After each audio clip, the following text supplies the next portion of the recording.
Out here in a plot in central Wisconsin, sand ground, and here's something that's really typical, and I just want to have a few talking points.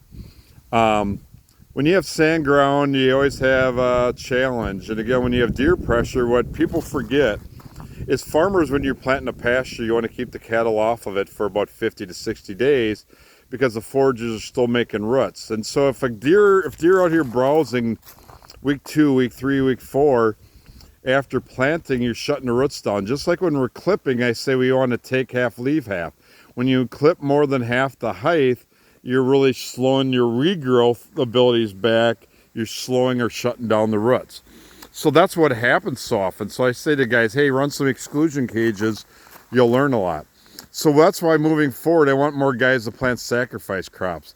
Oats, peas and oats, spring wheat, spring triticale.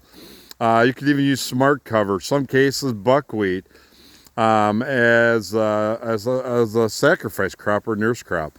So the oats, you could use 50 pounds an acre. It grows way faster than your alfalfas, clovers, annual clovers, perennial clovers, and those deer will go after that. It also prevents the soil from baking out, which is very common in areas where you got a lot of that lighter soils as well. So this situation here is a gold plot. I said to the property owners, I'd come back in with medium red clover and alfalfa.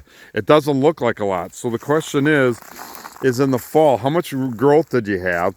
How much pressure were they having? If you had good growth and it went dormant, then the deer started eating it and ate it to the ground. I would expect that you'll have some decent regrowth the next spring.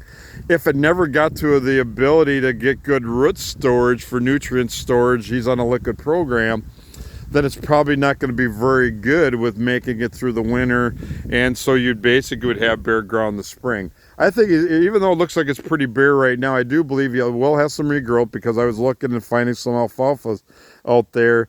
And I believe you also maybe didn't have all perfect germination because of the weather as well. But again, consider nurse crops, sacrifice crops on your properties at time of establishment.